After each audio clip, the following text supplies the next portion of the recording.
नमस्कार, मैं भगवती जमनाल सीएससी संवाद की एक नई कड़ी में हमारे सभी दर्शकों का स्वागत करती हूँ।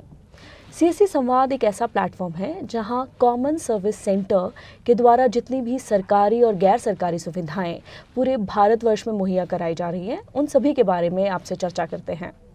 सीएससी की इन सुविधाओं के बारे में आपसे विस्तार से बात करने के लिए वो अधिकारी खुद आते हैं जो केंद्र रूप से इस सुविधा के लिए इम्प्लीमेंट कर रहे हैं, उसे एग्जीक्यूट कर रहे हैं। और आज ऐसी ही किसी इस सर्विस के बारे में हम चर्चा करने जा रहे हैं। उसका नाम है पीएमजी दिशा, यानी प्रधानमंत्री ग्रामीण डिजिटल साक्षरता अभियान। इस सर्विस के लिए हमसे बात करने के लिए आज हमारे साथ स्टूडियो में मौजूद हैं ऋषिकेश पातनकर सर। नमस्कार सर, बहुत बहुत धन्यवाद है आपका। सर, पहला प्रश्न जो मेरे दिमाग में आता है, अगर हम पीएमजी दिशा की बात करते हैं तो उसमें डिजिटल और साक्षरता जैसे शब्दों का इस्तेमाल किया गया है। भारत जैसे देश में डिजिटल साक्षरता कितनी ज़रूरी है? भारत, जैसा कि आप जानते हैं, कृषि प्रधान देश है। 70% से ज़्यादा आबादी ग्रामीण इलाकों में रहती है। ग्रामीण इलाकों में कंप्यूटर, लैपटॉप या मोबाइल फ़ोन इंक्लूडिंग स्मार्टफोन और जो फीचर फ़ोन होते हैं उसको चलाने वाले जो लोग हैं उनकी संख्या कम है। तो यही सोच के सरकार ने प्रधानमंत्री ग्रामीण डिजिटल साक्षरता अभियान को लॉन्च किया था। तो डिजिटल लिटरेसी, जो हम जिसे डिजिटल साक्षरता कहते हैं, इसका मतलब है कि लोग किस तरह से मोबाइल फ़ोन, लैपटॉप या फाइनेंशियल लिटरेसी के तहत इन डिवाइसेस का यूज़ कर पाएँ और डेली अपनी रूटीन जो ज़िंदगी होती है, आम ज़िंदगी में इसको किस तरह से यूज़ करें और अपनी ज़िंदगी बेहतर बनाएं। तो इसके लिए इस अभियान की शुरुआत की गई थी। जी सर, आपने कहा कि भारत कृषि प्रधान देश है। अगर हम पीएमजी दिशा की बात की जाए तो ये अगले कुछ वर्षों में 6 करोड़ लोगों को डिजिटल साक्षर कर रहा है, यानी 14 करोड़ परिवार इससे प्रभावित होंगे पीएमजी दिशा से। तो भारत जैसा देश जिसमें विश्व में दूसरे नंबर में हम आबादी में हैं, तो इसमें पीएमजी दिशा क्या रोल अदा करेगा? पीएमजी दिशा की जो शुरुआत की गई थी वो देखा गया था कि सेंसस 2011 का जो डेटा आया था उसके आधार पे ये देखा गया था कि नियरली 6% जो ग्रामीण इलाके हैं उन्हीं के पास कंप्यूटर का एक्सेस है। कंप्यूटर माने मोबाइल फ़ोन या स्मार्टफोन। और यही डेटा अगर नेशनल सैंपल सर्वे ऑर्गेनाइजेशन ने 2014 में एक सर्वे किया था एजुकेशन और सोशियो इकोनॉमिक इंडिकेटर्स पे, उसमें भी लगभग सिमिलर डेटा आया था। तो इसको मद्देनज़र रखते हुए पीएमजी दिशा की शुरुआत हुई थी, जहां नियरली 12 करोड़ ऐसे ग्रामीण हाउस होल्ड थे या घर थे जहां पे हमें डिजिटल साक्षरता पहुंचानी थी। और इस स्कीम में, प्रधानमंत्री ग्रामीण डिजिटल साक्षरता अभियान में, हमने करीब 36% लोगों को इम्प्लीमेंट करने के लिए इसमें चुना गया था। जी सर, अभी बात करते हैं सीएससी और पीएमजी दिशा की। तो सीएससी के थ्रू इसे कैसे इम्प्लीमेंट किया जा रहा है, क्या रोल है सीएससी का? CSC e governance services India limited प्रधानमंत्री ग्रामीण डिजिटल साक्षरता अभियान की इम्प्लीमेंटिंग एजेंसी है। ये ministry of electronics and information technology, government of India के तहत ये जो स्कीम है पीएमजी दिशा, इसको चलाती है। सीएससी आज की डेट में nearly 3.60 lakh common service centres आज की डेट में अवेलेबल हैं और करीब 2.60 लाख जो कॉमन सर्विस सेंटर या सीएससीज हैं जो ग्रामीण इलाकों में ग्राम पंचायतों पे अवेलेबल है। तो ये सोचा गया था कि हर ग्राम पंचायत में से करीब 300 लोगों को डिजिटली लिटरेट या डिजिटल लिटरेसी की ट्रेनिंग दी जाएगी। और हर ग्राम पंचायत से अगर 300 लोगों को ट्रेनिंग दी जाती है तो करीब लगभग 6 करोड़ का हम टारगेट अचीव कर लेंगे।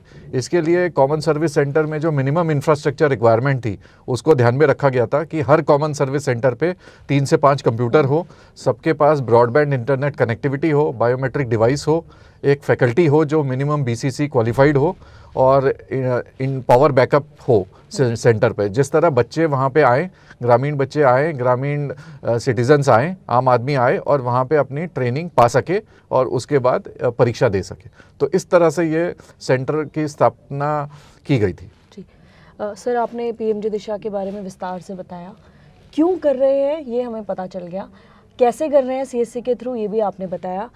What are the various outcomes? अब हम क्या करने वाले हैं इसमें? आप कैसे ट्रेनिंग देते हैं बेनिफिशरीज को? कैसे अलग है ये बाकी डिजिटल लिटरेसी प्रोजेक्ट से? ये पीएमजी दिशा एक बेसिकली अवेयरनेस प्रोग्राम है जहाँ पे 20 घंटे की ट्रेनिंग दी जाती है। 20 घंटे की ट्रेनिंग में 5 मॉड्यूल होते हैं। इंट्रोडक्शन टू कंप्यूटर, उसके बाद introduction to digital devices, then operating digital devices, ये तीसरा मॉड्यूल है। इंटरनेट क्या है, इंटरनेट के साथ क्या क्या एप्लीकेशंस हैं, कम्युनिकेशंस यूजिंग इंटरनेट, इंटरनेट से किस तरह से कम्युनिकेट किया जा सकता है, ये उसके विभिन्न मॉड्यूल्स है। इसके साथ साथ 2015 में मिनिस्ट्री ने सोचा कि सिटीज़न सेंट्रिक सर्विसेज जो हैं उसको भी इस मॉड्यूल का हिस्सा बना लिया जाए और उसको भी लोगों तक पहुंचाया जाए। तो 10 जो कॉमन सिटीज़न सेंट्रिक सर्विसेज हैं, जैसे पासपोर्ट आवेदन करना या पैन कार्ड आवेदन करना, इन सर्विसेज को भी पीएमजी दिशा के साथ साथ लगाया गया है पढ़ाने के लिए। इसके साथ साथ जो फाइनेंशियल लिटरेसी डोमेन में जो चीज़ें आती हैं कि किस तरह से एक जगह से दूसरे जगह पे पैसे भेजे जा सकते हैं, मोबाइल फ़ोन का यूज़ करके भीम ऐप के द्वारा किस तरह से लेन देन किया जा सकता है। तो ये जो फाइनेंशियल डोमेन में जो चीज़ें हैं, बैंकिंग ट्रांजैक्शंस वगैरह, जो आम आदमी के लिए बहुत ज़रूरी है आज की डेट में, उनको भी अब आज हम सीएससी के थ्रू पीएमजी दिशा के अंतर्गत ट्रेनिंग देते हैं, जिससे कि लोग सक्षम और सबल हो सकें। जी सर, हम इसमें सिर्फ 6 करोड़ भारतीयों को डिजिटल साक्षर कर रहे हैं, तो कोई क्राइटेरिया है कि कौन इसके लिए एलिजिबल है, कि कौन से लोग ये डिजिटल साक्षरता पा सकते हैं, या किसी एक परिवार में से एक, कुछ इस तरह की एलिजिबिलिटी क्राइटेरिया आपने बनाया है? जी, एक परिवार से एक आदमी को हम ट्रेनिंग दे रहे हैं, जिससे कि वो ट्रेनिंग लेके अपने परिवार में बाकी लोगों को ट्रेन कर सके। तो टोटल हमने, जैसे मैंने पहले बताया कि 36% ऑफ ओवरऑल जो रूरल पॉपुलेशन है, जो ग्रामीण पॉपुलेशन है, उसको हम कवर कर रहे हैं। इसमें 14 से 60 साल जो एज ग्रुप है उसको ध्यान में रखे हुए दिया गया है, क्योंकि जो डेटा बताया गया था कि इनको एक्सेस देना बहुत ज़रूरी है। 14 साल से 60 साल तक के कोई भी अगर नागरिक है और जो ग्रामीण इलाकों में रहते हैं, जो ग्राम पंचायत और गांव में रहते हैं, उनको हम पीएमजी दिशा के अंतर्गत रजिस्टर करते हैं और उनकी ट्रेनिंग की जाती है। Okay. So now let's talk about the evaluation. So how somebody's evaluation took place, कि आप कैसे उन्हें एग्जामिन करते हैं कि this candidate can get certified, या कुछ ऐसी सर्टिफिकेशन की कोई प्रक्रिया पीएमजी दिशा में है? पीएमजी दिशा में हर कैंडिडेट को एक मिनिमम इंटरनल असेसमेंट होता है, जिसे हम आंतरिक परीक्षा कहते हैं, वो देनी होती है। जैसे कि वो आंतरिक परीक्षा पास कर जाता है तो उसको कुछ चीज़ें अचीव करनी होती हैं, जैसे कि ईमेल भेजना, कुछ financial transaction, minimum 5 financial transaction करना। अगर वो स्टूडेंट है तो उसे स्कॉलरशिप पोर्टल या किसी सिमिलर एनआईओएस या नाइलेट की सर्विसेज को एक्सेस करना। इस तरह से हम उनका एक्सेस करते हैं, जिससे कि हर एक बच्चे को जो ट्रेनिंग दी जाती है उसका एक एविडेंस भी गैदर हो। तो ट्रेनिंग तो है ही है, उसके साथ साथ एविडेंस भी गैदर किया जा रहा है। तो ये बहुत ज़रूरी है, जिससे कि हर एक आदमी को जो ट्रेनिंग मिली है उसका आउटकम हम मेजर कर पाए। और उसके बाद जब ये ट्रेनिंग पूरी हो जाती है तो बच्चा या सिटीजन्स जो है वो एक परीक्षा के लिए एलिजिबल हो जाते हैं। जो परीक्षा है वो 7 दिन आज की डेट में अवेलेबल है, जैसे मंडे से संडे तक पूरे दिन अवेलेबल है, सुबह 8 बजे से रात को 8 बजे तक।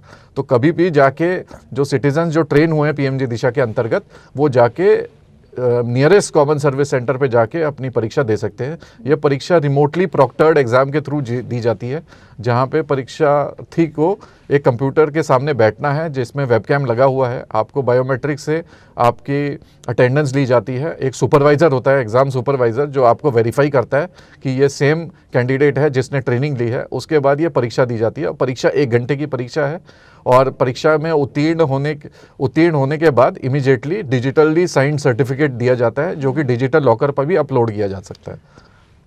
सर, एक और सवाल बनता है कि इस प्रोजेक्ट में is there any provision for impact assessment?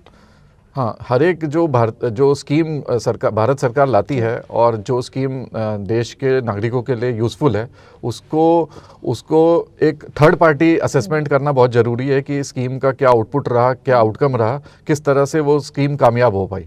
तो प्रधानमंत्री ग्रामीण डिजिटल साक्षरता अभियान में हमने 2 एजेंसीज़ को, जो थर्ड पार्टी एजेंसीज़ हैं और जो नामी एजेंसीज़ हैं, जो एक तो Indian institute of technology Delhi, जिसने एक इम्पैक्ट असेसमेंट किया था इस स्कीम का, उसके साथ साथ काउंसिल फॉर सोशल डेवलपमेंट एक एनजीओ है जिसने इस स्कीम का इम्पैक्ट असेसमेंट किया था। तो दोनों ही इम्पैक्ट स्टडी उन्होंने अलग अलग प्रदेशों में करी हैं, और उन्होंने सारे स्टेक होल्डर्स से बात करी है, उन्होंने स्टेट गवर्नमेंट से बात करी है, स्टेट इम्प्लीमेंटिंग एजेंसी जो स्टेट में एजेंसीज़ हैं उनसे बात करी है, परीक्षार्थियों से बात करी है, लाभार्थियों से बात करी है और सुपरवाइज़र से बात करी है, VLE से जो बात करी है जो CSCs में इस तरह की ट्रेनिंग दे रहे हैं। तो ये सब का निचोड़ निकल के और जो लर्निंग्स हैं उसको हम प्रयास कर रहे हैं कि इसको स्कीम में लाएं और स्कीम को और सुधारा जा सके और मजबूत किया जा सके। जी जी सर, एक आखिरी सवाल आपसे बनता है, आप PMJ दिशा से तब से जुड़े हो जब से PMJ दिशा शुरू किया गया था, जब से इसका नाम डिसाइड किया गया था और NDLM से PMJ दिशा बनाया गया था।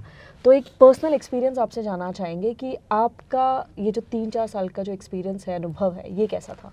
मेरा अनुभव अपने आप को बहुत गौरवान्वित महसूस करता हूं कि मैंने इस स्कीम में सहभाग लिया। ये प्रधानमंत्री ग्रामीण डिजिटल साक्षरता अभियान एक बहुत बड़ा अभियान है। ये अभियान ही नहीं, एक क्रांति है जो कि गांव में चल रही है और इसे गांव-गांव तक पहुंचाना बहुत ज़रूरी है, जिससे लोग ज़्यादा से ज़्यादा इस अभियान से जुड़ सके।